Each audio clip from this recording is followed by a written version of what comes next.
जय हिंद दोस्तों, मैं योगेश प्रजापत एक बार फिर से आपके सामने प्रस्तुत हुआ हूँ नई वीडियो को लेकर। क्या आपके मस्तिष्क में कभी विचार आया है कि हमारे प्राचीन काल में विद्यालय क्यों नहीं होते थे, गुरुकुल ही क्यों होते थे? प्राचीन काल में हमारे भारत देश में गुरुकुल परंपरा थी। तो आखिर ये परंपरा क्या थी? इसे अनोखी क्यों माना गया है? क्या ये जरूरी थी? ये परंपरा व्यक्ति को कैसा बनाती थी? इन्हीं सब सवालों के जवाब हम इस वीडियो के माध्यम से जानेंगे। तो हम सबसे पहले जानते हैं कि गुरुकुल परंपरा आखिर थी क्या।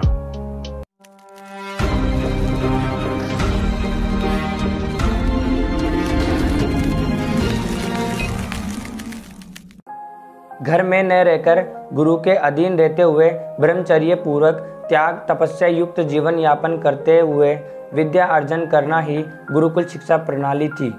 सामान्यतः प्रातः ब्रह्म मुहूर्त में विद्यार्थीगण उठते थे। शौच आदि क्रिया से निवृत्त होकर ऊषापान मतलब तांबे के बर्तन का जल पीते थे। फिर व्यायाम, स्नान, संध्या, प्राणायाम, यज्ञ आदि के बाद भोजन करते थे और फिर विद्या का अध्ययन प्रारंभ होता था, जिसमें महत्वपूर्ण विषय आते थे। कक्षाओं में न पढ़ाकर वृक्षों के नीचे या प्राकृतिक वातावरण में पढ़ाया जाता था। सूर्यास्त के समय संध्या, यज्ञ आदि से निवृत्त होकर विद्यार्थी रात्रि का भोजन करके विश्राम करते थे। भोजन केवल 2 ही बार मिलता था, क्योंकि मनुष्य को दीर्घ आयु के लिए भोजन 2 समय ही करना उचित है। गुरुकुल में 6 वर्ष की आयु में प्रवेश होता था या अपवाद स्वरूप किसी गुरुकुल में बड़ी आयु में भी प्रवेश मिल जाता था। गुरुकुल में कुल 18 विषय पढ़ाए जाते थे। प्रत्येक वर्ष एक विषय का अध्ययन कराया जाता था, तो इस हिसाब से गुरुकुल का अध्ययन काल 18 से 20 वर्ष का होता था। 18 विषय में वेद, दर्शन, उपनिषद, व्याकरण आदि के साथ साथ गणित, भौतिक विज्ञान, रसायन विज्ञान, जीव विज्ञान, सामाजिक विज्ञान, चिकित्सा और भी बहुत से विषय आते हैं। मतलब विद्यार्थी को लगभग अपनी उम्र 6 से 26 वर्ष तक गुरुकुल में बितानी पड़ती थी। हमारे विज्ञान के अनुसार 10 से 25 वर्ष तक हमारे मस्तिष्क का विकास तेजी से होता है, परंतु मस्तिष्क के विकास को वासना, बुरी संगत या लालच रोकते हैं। इन्हीं सब से विद्यार्थियों को बचाने के लिए उन्हें प्राकृतिक परिवेश में रखा जाता है, उन्हें हर क्षेत्र में निपुण बनाया जाता है।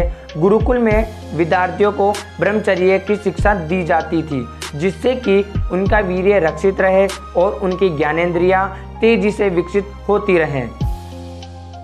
सभी विद्यार्थियों को वासना से बचने के उपाय, कामेंद्रियों को नियंत्रण में रखना सिखाया जाता था, जो कि हमारे विद्यालयों में नहीं सिखाया जाता।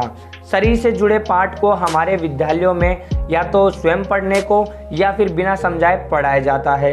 गुरुकुल में श्रेष्ठ आचार्यों से ज्ञान प्राप्त कर विद्यार्थी जनहित कार्यों में संलग्न होते थे। गुरुकुल में सभी विद्यार्थियों को मंत्रों का ज्ञान तथा वीर्य रक्षण से उत्पन्न शक्तियों का सदुपयोग करना सिखाया जाता था। मन को नियंत्रण में रखने के लिए मंत्रों का उच्चारण करवाया जाता था, जैसे कि ओम नमो भगवते महाबले पराक्रमाय मनोभिलाषितम मनस्तम कुरु कुरु स्वाहा। हर विद्यार्थियों को अपने ज्ञानेंद्रिय विकास तथा कामेंद्रिय नियंत्रण पर अधिक जोर देना चाहिए। तभी तो पहले रेप छेड़छाड़ के केस नहीं होते थे, परंतु ये महत्वपूर्ण सीख हमारे विद्यालयों में नहीं दी जाती है, उन्हें तोता बनाया जाता है। गुरुकुल में ज्ञान का वितरण होता था, जिंदगी के पाठ पढ़ाए जाते थे, हर आवश्यक ज्ञान उन्हें दिया जाता था। तभी तो सभी विद्यार्थियों के चेहरे पर एक तेज झलकता था। उन्हें वेद पढ़ाए जाते थे, जो कि आधुनिक विज्ञान का आधार है। उन्हीं वेदों के पठन पर आज हमारे विद्यालयों में पाबंदी है। हमारे विद्यालयों में लाइफ के एग्जाम के लिए श्रीमद् भागवत गीता का पाठन कराया जाना चाहिए, जिससे कि सभी विद्यार्थी सफल का तो पता नहीं पर अच्छे इंसान जरूर बनेंगे। इन्हीं कारणों से हमारी प्राचीन काल की गुरुकुल सभ्यता सर्वश्रेष्ठ थी। गुरुकुल परंपरा व्यक्ति को सफल और चरित्रवान बनाती थी, इसलिए ये परंपरा महत्वपूर्ण और अनिवार्य है।